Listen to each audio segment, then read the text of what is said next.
Everyone, welcome to अपना सपना JRF. आज की इस वीडियो में हम करने वाले हैं top 10 PYQs practice from the unit number 1 यानी biochemistry for upcoming CSIR net life science 2023। आइए वीडियो शुरू करते हैं। तो आज की इस वीडियो में हम करने वाले हैं पार्ट बी के question from the unit number 1 और सारे क्वेश्चन पीवाईक्यूज हैं।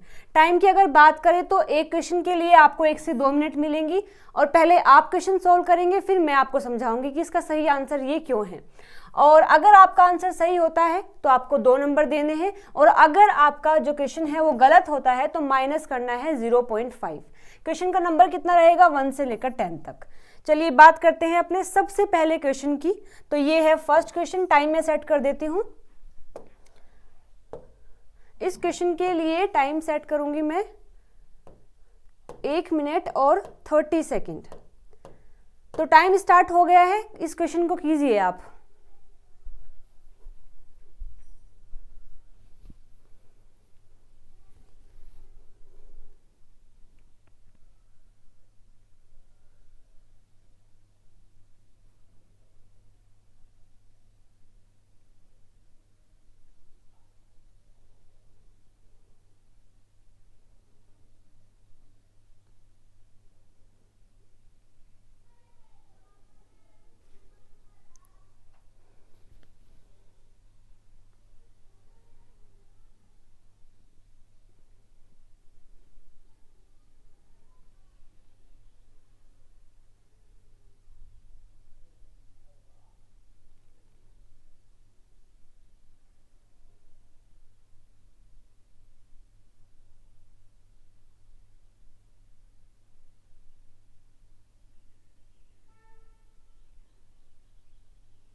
ओके, तो आपने क्वेश्चन कर लिया होगा। इसका सही आंसर है फर्स्ट ऑप्शन। देखिए लिखा है the enzyme alkaline phosphatase was tested for its catalytic activity using the substrate para-nitrophenol phosphate. The Km obtained was 10 millimolar and Vmax was 100 micromole per minute. Which one of the following option represent the initial velocity of the reaction at a substrate concentration for 10 millimolar?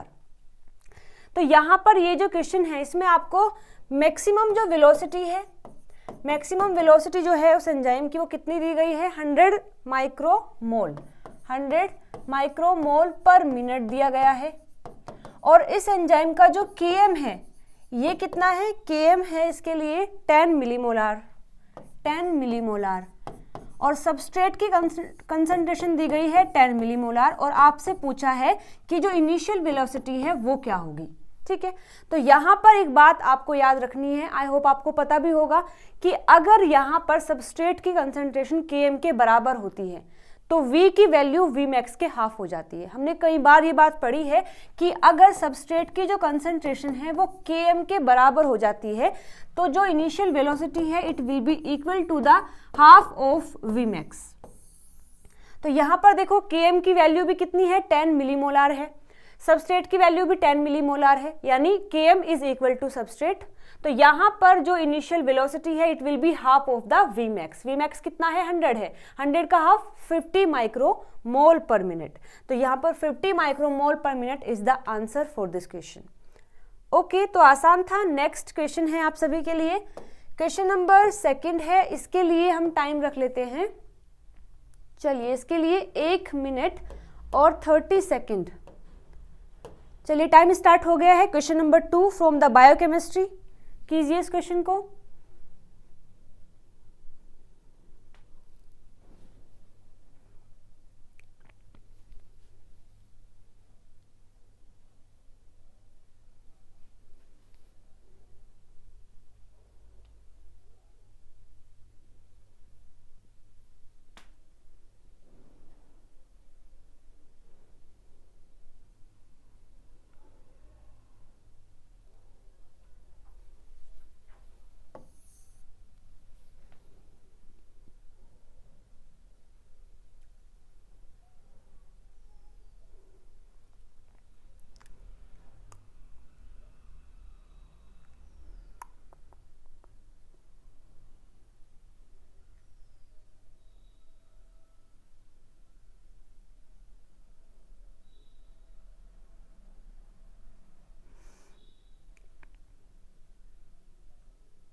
Okay, तो इस question के लिए सही answer है first option. चलिए देख लेते हैं।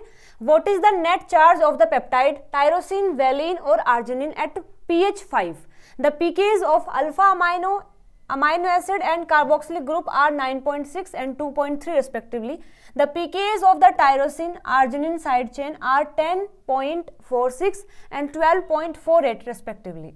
मतलब कि आपको एक पेप्टाइड दी गई है जिसमें कि 3 अमाइनो एसिड हैं, पूछा है कि इस पर चार्ज क्या होगा इस पेप्टाइड पर। तो यानी कि हमारा कुछ इस तरीके से बनेगा, ये टायरोसिन है, उसके बाद वेलिन है एंड देन आर्जिनिन है। इधर होगा 5 टर्मिनस और इधर होगा 3 टर्मिनस, यानी कि 5 और 3 को मैं ऐसे भी लिख सकती हूँ कि 5 पर हमें मिलता है NH3 ग्रुप, NH2, और C पर हमें मिलता है COOH। तो ये पेप्टाइड आपको दी गई है और पूछा है कि अगर हम रखते हैं pH 5 अगर रखते हैं तो इस पेप्टाइड पर क्या चार्ज होगा, ये आपको बताना, नेट चार्ज बताना है कि क्या होगा। तो यहाँ एक कॉन्सेप्ट आपको ये याद रखना है कि अगर pKa की वैल्यू pH से ज़्यादा होती है तो वहाँ पर प्रोटोनेटेड होगा, यानी कि पॉजिटिव चार्ज आएगा, और अगर pKa की वैल्यू कम है pH से तो वहाँ पर नेगेटिव चार्ज आएगा। अब देखिए, जो N टर्मिनस है यानी जो अमाइनो टर्मिनस है, उसका pK दिया गया है 9.6, तो इसका pK वैल्यू है 9.6 और इसका दिया गया है 2.3।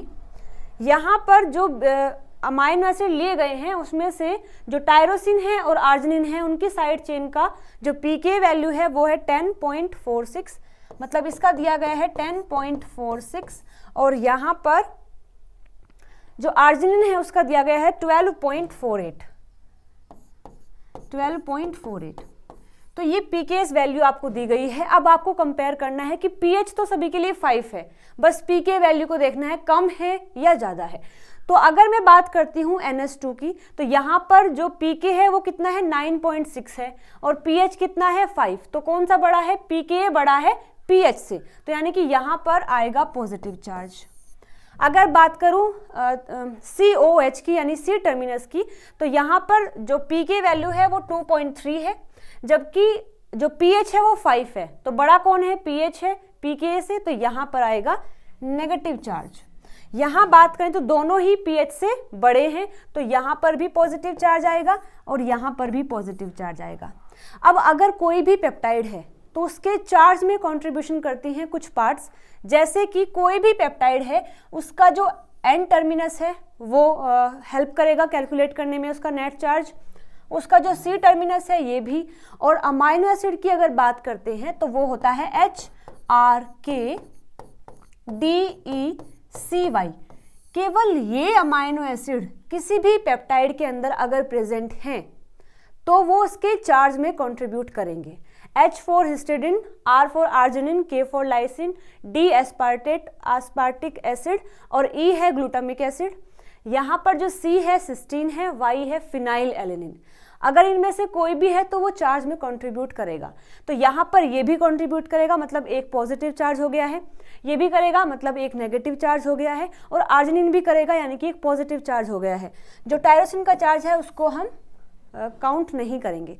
तो हमारे पास अब 2 हुए हैं पॉजिटिव चार्ज और एक हुआ है नेगेटिव, तो इस पॉजिटिव से ये नेगेटिव कैंसिल हो जाएगा, हमारे पास बचा है केवल एक पॉजिटिव। ठीक है, तो इस पूरी पेप्टाइड पर जो कि क्वेश्चन में हमें दिया है उस पर एक चार्ज है, तो यहाँ हम क्या करेंगे, 1 is the answer. Okay, I hope आपको ये क्वेश्चन समझ आया होगा, तो ये बातें आप याद रख सकते हैं आगे के लिए भी। Okay, next question, question number 3। इसके लिए आपको मैं देती हूँ अगेन 1 मिनट और 30 सेकेंड। टाइम स्टार्ट हो गया है, कीजिए इस क्वेश्चन को।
ओके, तो क्वेश्चन दिया है which one of the following correctly describe the effect of a mutation in phosphofructokinase that lead only to the allosteric regulation by ATP.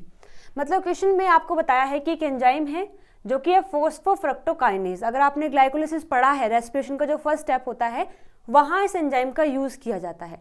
अब क्वेश्चन में आपको दिया है कि इस एंजाइम की जो एलोस्टेरिक साइट है जहाँ पर एटीपी बाइंड करता है, अगर उस साइट में म्यूटेशन हो गया है तो क्या रिजल्ट आपको मिलेंगे, ये बताना है। तो हम यहाँ बात करेंगे कि इस एंजाइम की एलोस्टेरिक साइट पर एटीपी का रोल क्या है, नेगेटिव है या पॉजिटिव है, उसके अकॉर्डिंग ही हम रिजल्ट को देख पाएंगे। तो यहाँ पर अगर बात करें तो देखो ये है पीएफके यानी फॉस्फोफ्रक्टोकाइनेज एंजाइम है, जिसके पास, जो कि एक एलोस्टेरिक एंजाइम है। इसका मतलब होता है उसके पास एक्टिव साइट तो होगी ही for the binding of substrate, extra site भी होती है जिसको बोलते हैं एलोस्टेरिक साइट, जिस पर कि आके कोई मॉड्यूलेटर बाइंड करता है जो कि इसको नेगेटिव और पॉजिटिव अफेक्ट कर सकता है। तो यहाँ पर यदि एटीपी बाइंड करता है एट द एलोस्टेरिक साइट तो ये इसको इनएक्टिवेट कर देता है, यानी कि अगर जब कभी भी एटीपी यहाँ बाइंड कर लेगा तो ये एंजाइम इनएक्टिवेट हो जाएगा, और अगर यहाँ एटीपी बाइंड नहीं करता है तो ये एक्टिव रहेगा। अब हमें क्वेश्चन में दिया है कि इसकी इस साइट में हो गया है म्यूटेशन, यानी यहाँ एटीपी नहीं बाइंड कर पाएगा, और अगर यहाँ एटीपी नहीं बाइंड कर पाएगा तो ये एक्टिव रहेगा, यानी इसकी जो एक्टिविटी है वो इंक्रीज हो जाएगी। तो यहाँ पर हमारा सही आंसर हो जाएगा increase in the activity of PFK, यानी second option will be the right answer for this question. Okay, next question number 4, और इसके लिए भी मैं आपको 1 मिनट एंड 30 सेकेंड देती हूँ। चलिए क्वेश्चन को सोल्व कीजिए।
ओके, तो इस क्वेश्चन के लिए सही आंसर है डी ऑप्शन। पूछा है क्वेश्चन में विच one of the following is not correct in the contest of the protein structure and folding.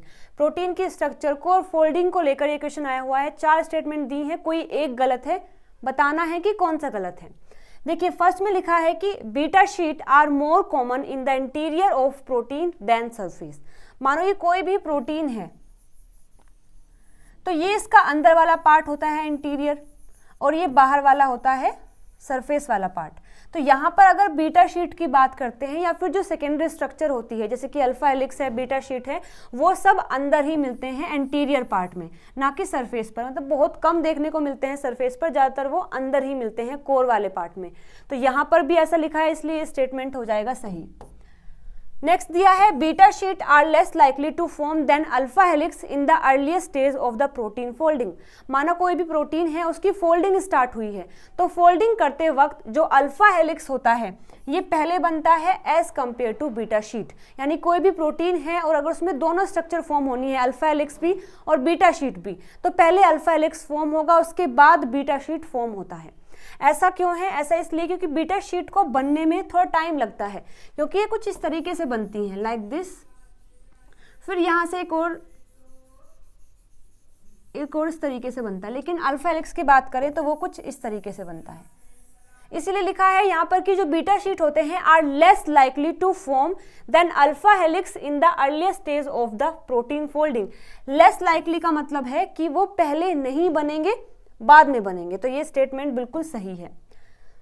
Third में लिखा है proline residue can occupy the end terminal turn of an alpha helix. देखो अभी तक हमने पढ़ा है, मोस्टली हम पढ़ते भी हैं कि जो प्रोलीन होता है वो हेलिक्स डिफॉर्मर होता है, यानी हेलिक्स जो है उसको डिफॉर्म कर देता है, ब्रेक कर देता है अगर वहां पर प्रोलीन होगा तो। लेकिन देखो स्टेटमेंट में कहा क्या है कि जो एन टर्मिनल है, मतलब अगर मैं बात करूं अल्फा हेलिक्स की इस तरीके से, तो ये है एन टर्मिनल और ये है सी टर्मिनल। अगर यहां पर प्रोलीन है तो इतनी गड़बड़ नहीं होगी। अगर बीच में प्रोलीन होता है जहां पर टर्न बने होते हैं, तो अगर यहां प्रोलीन है तो वो स्ट्रक्चर को डिफॉर्म कर सकता है। लेकिन एक दो प्रोलीन अगर एन टर्मिनल पर है या फिर सी टर्मिनल पर है तो चल जाएगा, कोई दिक्कत नहीं आएगी। ठीक है, लिखा भी है कि proline residue can occupy the N terminal turn of an alpha helix. ठीक है, तो ये स्टेटमेंट भी हमारा सही है। इसके बाद देखिए फोर्थ में लिखा है कि alpha helix are less likely to form than beta sheet in the early stage of the protein folding. तो ये जो बी स्टेटमेंट है जस्ट इसका अपोजिट है।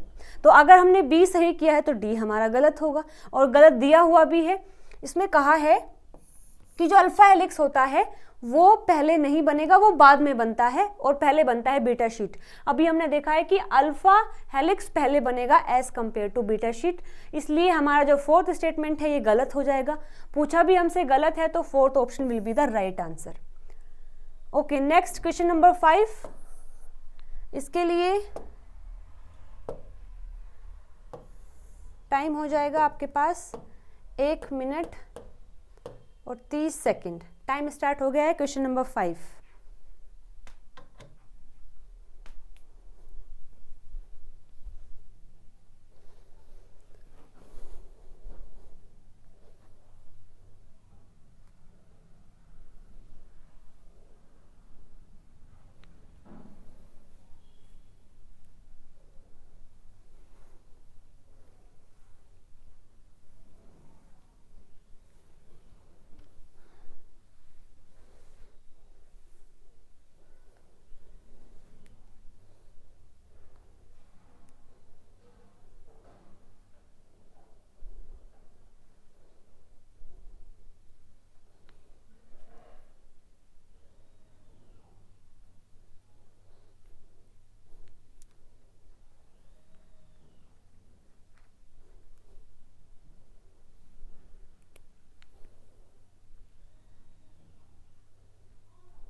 ओके, सो इस क्वेश्चन के लिए सही आंसर है थर्ड ऑप्शन। चलिए देखते हैं कैसे। लिखा है if the pyrrolidine ring of proline is reduced to a linear form the new amino acid will have. मतलब देखो, जैसे कि हमें बोला है कि प्रोलिन का स्ट्रक्चर ये होता है, अगर यहाँ पर जो रिंग होती है अगर उसको मैं लीनियर फॉर्म में कर दूं, रिंग फॉर्म में ना रहने दूं, तो क्या होगा। तो अभी अगर आपने पढ़ा है प्रोलिन का स्ट्रक्चर तो कुछ ऐसा होता है। इसको मैं एक बार ड्रॉ भी कर देती हूँ। यहाँ कार्बन है, कार्बन पर लगा होता है C double bond O OH, यहाँ होता है NH, और जो R चेन होती है वो कुछ इस तरीके से होनी चाहिए, लेकिन यहाँ पर प्रोलिन के केस में वो रिंग फॉर्म में होती है। तो किस तरीके से हम बनाएंगे इसको, ऐसे बन जाती है। तो ये है प्रोलिन का स्ट्रक्चर। हम सभी जानते हैं C और C के बीच में जो एंगल बनता है उसको हम बोलते हैं साई, और C और N के बीच में जो बनता है उसको हम बोलते हैं फाई। अब आप देख सकते हैं कि साई के लिए तो कोई दिक्कत नहीं है क्योंकि यहाँ पर कोई रिंग नहीं है, ये आराम से रोटेट कर सकता है।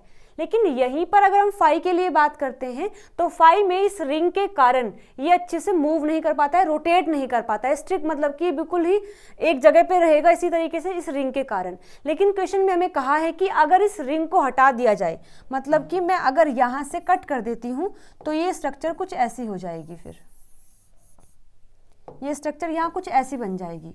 तो अब आप देख सकते हैं इसे लीनियर करने के बाद ये वाला जो एंगल है, ठीक है, ये क्या हो जाएगा, फ्री हो जाएगा।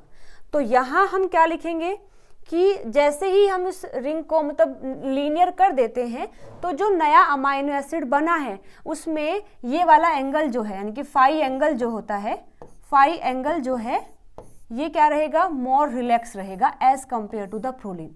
ओके, सो यहाँ पर third option will be the right answer. Okay, next question number 6 और इसके लिए भी 1 minute and 30 second time start हो गया है। क्वेश्चन नंबर 6 है ये हमारा, कीजिए इसको।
ओके, तो इस क्वेश्चन में आपको कॉलम दिया हुआ है, column A, column B. Column A के अंदर साइंटिस्ट के नाम दिए हैं, कॉलम बी के अंदर बताया है कि इन साइंटिस्ट ने क्या काम किया है, ये आपको मैच करके बताना है, ठीक है। तो यहाँ पर जो सबसे पहले साइंटिस्ट दिए गए हैं दैट इज लिनस पॉलिंग, उन्होंने बताया है मॉडल ऑफ अल्फा हेलिक्स। इसके बाद जो एमिल फिशर हैं उन्होंने बताया है लॉक एंड की मॉडल ऑफ एंजाइम। इसके बाद जो जॉन कैंड्रियो हैं उन्होंने बताया है मायोग्लोबिन का स्ट्रक्चर, और जो क्रिश्चियन एनफिंसन है उन्होंने बताया है सीक्वेंस स्ट्रक्चर रिलेशनशिप, ठीक है। चलिए इसको मैच कर लेते हैं। जो लिनस पॉलिंग है उन्होंने बताया है model of alpha helix, model of alpha helix बताया है। तो यानी ए को हम कनेक्ट कर सकते हैं सेकंड से, तो ए का सेकंड आपको दो ऑप्शन में दिया है, यानी फर्स्ट कट हो जाएगा और फोर्थ कट हो जाएगा। आफ्टर दैट जो एमिल फिशर है उन्होंने बताया है लॉक एंड की मॉडल, यानी बी का हो जाएगा थर्ड, और बी का थर्ड हमें केवल एक ही स्टेटमेंट में दिया हुआ है। जॉन कैंड्रियो ने बताया है मायोग्लोबिन का स्ट्रक्चर, और जो क्रिश्चियन एनफिंसन है उन्होंने बताया है सीक्वेंस स्ट्रक्चर रिलेशनशिप, यानी कि second option will be the right answer for this question. Okay, next question number 7, और इसके लिए 1 मिनट काफ़ी है। चारगोफ रूल से एक क्वेश्चन आया हुआ है, तो 1 मिनट में आप इस क्वेश्चन को आराम से कर लेंगे। टाइम स्टार्ट हो गया है, कीजिए।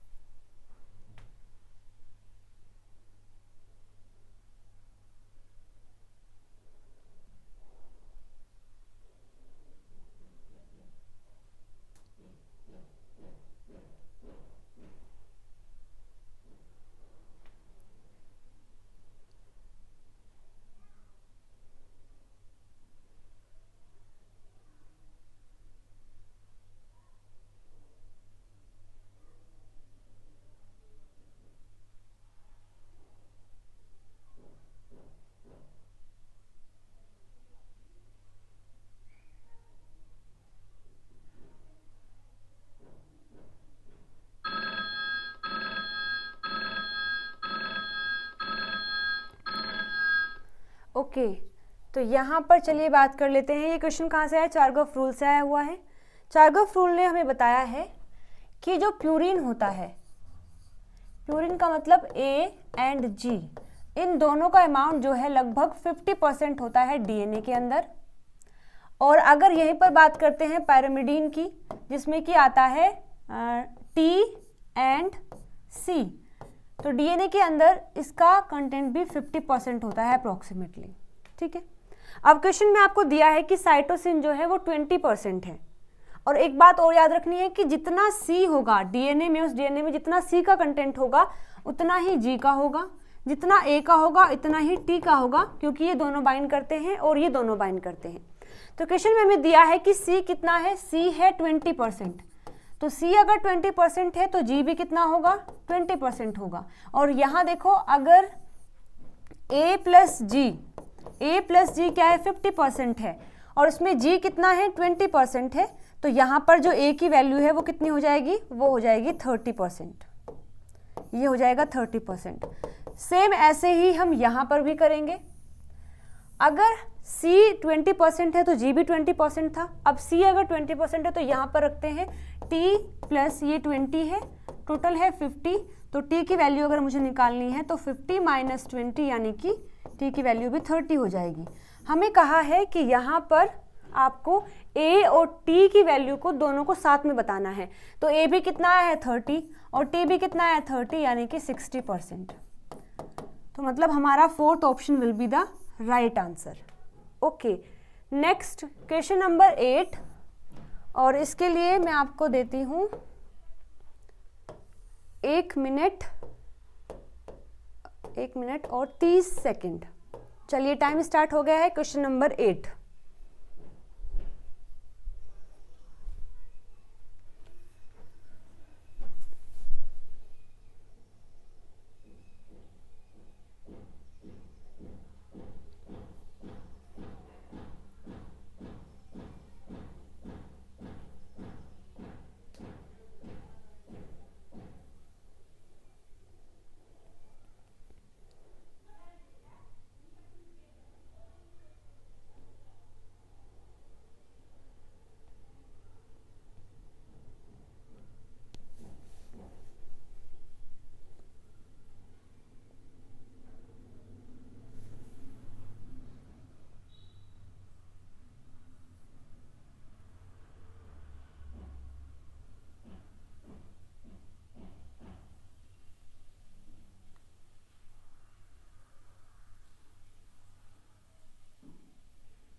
ओके, तो इस क्वेश्चन के लिए सही आंसर है फर्स्ट ऑप्शन दिया है, stoichiometric mixture of alpha and beta anomer of D glucose in the water exhibit. यानी कि हमने वाटर के अंदर बीटा और अल्फा एनोमर को लिया है डी ग्लूकोज का, तो यहाँ पर क्या होगा ये आपको बताना है। तो सबसे पहले बात कर लेते हैं कि अल्फा और बीटा एनोमर क्या होते हैं डी ग्लूकोज के लिए या फिर किसी भी कार्बोहाइड्रेट के लिए। तो देखो, जो डी ग्लूकोज होता है वो लीनियर फॉर्म में भी मिल सकता है और रिंग की फॉर्म में भी मिल सकता है। तो जब लीनियर फॉर्म कन्वर्ट होता है रिंग फॉर्म में, तो वहां पर दो डिफरेंस आते हैं। उन डिफरेंस के बिहाफ पर ही हम बोलते हैं कि ये अल्फा एनोमर है और ये बीटा एनोमर है। तो जैसे देखो, यहाँ पर डी ग्लूकोज है, अपनी लीनियर फॉर्म में है, लेकिन जब ये रिंग फॉर्म में कन्वर्ट होता है तो दो तरीके से हो सकता है। अगर देखो, यहाँ पर जो फर्स्ट कार्बन है, फर्स्ट कार्बन पर जो OH है, अगर वो बिलो द प्लेन है यानी कि नीचे है, तो आप उसे कहते हैं अल्फा एनोमर। और अगर ये OH, फर्स्ट कार्बन पर जो OH लगा है, अगर वो अबोव द प्लेन है यानी कि ऊपर है, तो उसे आप कहते हैं बीटा एनोमर। ठीक है। तो अल्फा एनोमर का मतलब है कि OH नीचे और बीटा का मतलब है OH ऊपर। तो यहाँ वाटर के अंदर इन दोनों को लिया गया है और फिर आपसे पूछा है कि क्या रिजल्ट होगा।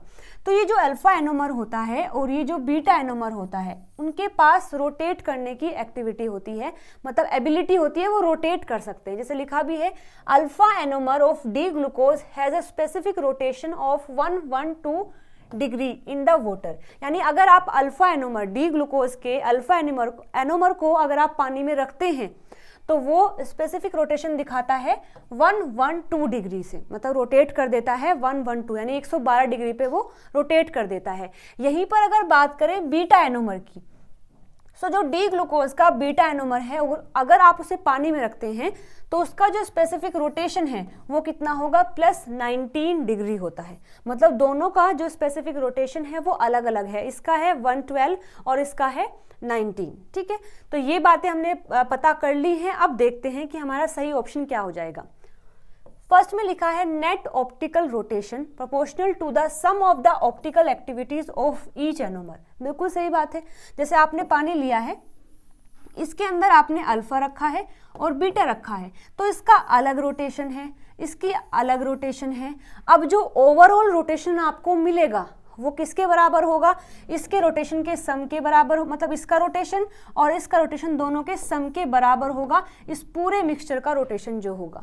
तो हमारा फर्स्ट ऑप्शन ही सही हो जाएगा कि जो नेट ऑप्टिकल रोटेशन आपको मिलेगा वो प्रोपोर्शनल होगा to the sum of the optical activity of each anomer. तो ये हमारा सही स्टेटमेंट हो जाएगा। सेकंड में लिखा है no optical activity as the sign of optical rotation are opposite and they cancel each other. वो एक दूसरे को कैंसिल कर ही नहीं सकते हैं क्योंकि दोनों की जो वैल्यू है वो बराबर नहीं है। एक 112 पर रोटेट करता है तो दूसरा 19 पर करता है, और दोनों देखो यहाँ पर ये भी प्लस में रोटेट करता है और ये भी प्लस में रोटेट करता है। तो यहाँ ये बात तो कोई होगी नहीं कि इनका जो साइन है वो अपोजिट है, तो ये स्टेटमेंट गलत हो जाएगा। थर्ड में लिखा है no optical activity as the alpha और beta anomer exist in the linear form that are optically inactive. तो ये भी गलत है। अभी हमने देखा है बीटा और अल्फा एनोमर होते ही रिंग फॉर्म के हैं, तो ये भी गलत हो जाएगा। फोर्थ में लिखा है no optical activity as they form racemic mixture. अब देखो ये जो टर्म आई है रेसिमिक मिक्सचर, इसका मतलब होता है कि जो इनैंशियोमर होते हैं जिसमें कि हम स्मॉल डी और स्मॉल एल पढ़ते हैं, यानी कि डेक्स्ट्रोरोटेटरी और लिवोरोटेटरी जो होते हैं, उनके मिक्सचर को हम बोलते हैं रेसिमिक मिक्सचर। लेकिन ये कैसा मिक्सचर है, ये अल्फा और बीटा एनोमर का है, तो ये स्टेटमेंट भी गलत हो जाएगी। तो इसके लिए हमारा सही आंसर होगा first option. Okay, next question number 9। तो इस क्वेश्चन के लिए मैं आपको 1 मिनट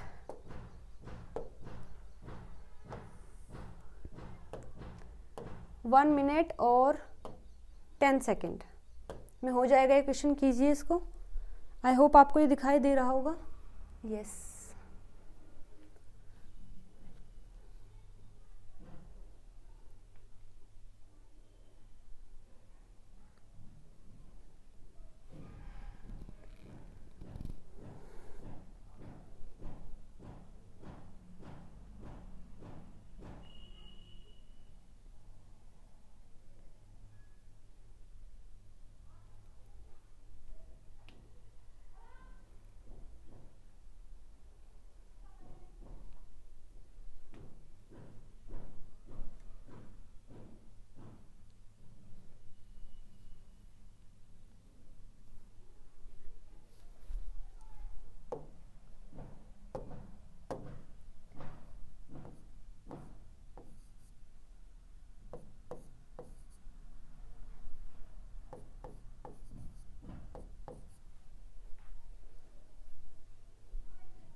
ओके, तो देखिए इस क्वेश्चन के लिए सही आंसर है हमारा सेकंड ऑप्शन।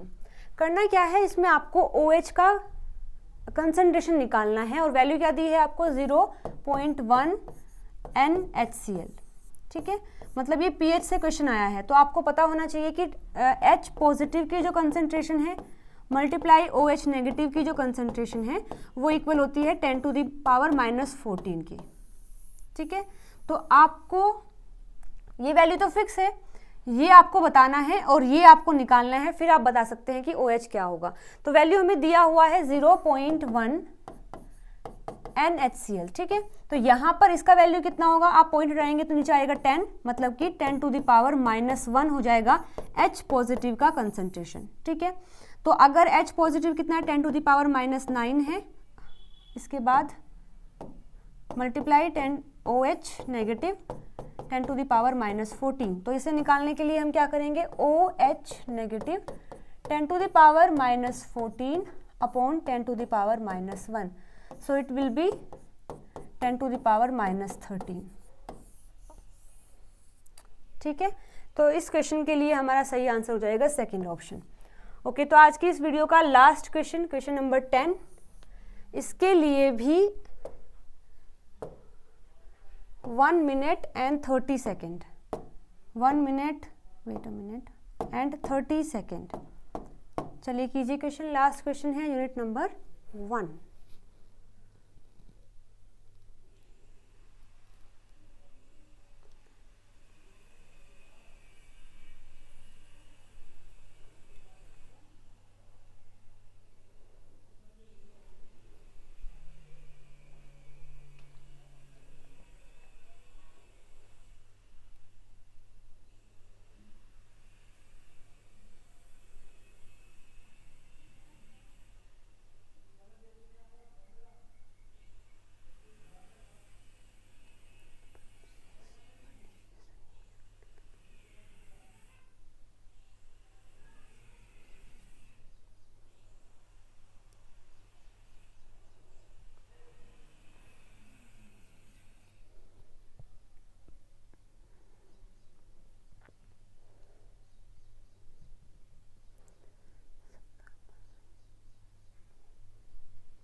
ओके, तो देखिए जो इसमें दिया है आपको column A column B match करना है कि कौन सा ऑप्शन सही है। यहाँ पर ए में दिया है, मतलब कॉलम ए में दिया है विटामिन का नेम, और कॉलम बी में दिया है कि अगर इन विटामिन की डेफिशिएंसी हो जाती है तो कौन सा डिजीज होता है।